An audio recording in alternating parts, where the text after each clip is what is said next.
Today we're making tikka skewers with masala sauce using specially selected pork from trusted Scottish farms. Here's what we need.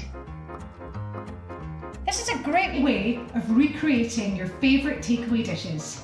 This local pork really is amazing, so versatile and really easy to cook. Now, let's leave that to marinate while we make our masala sauce. Pepper, onion and garlic into a wok.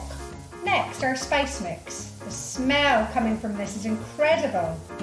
We add coconut milk, lemon juice, tomato puree. That's the sauce done.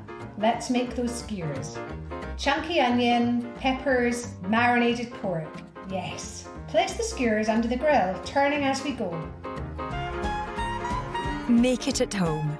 For more specially selected pork recipes, visit scotchkitchen.com.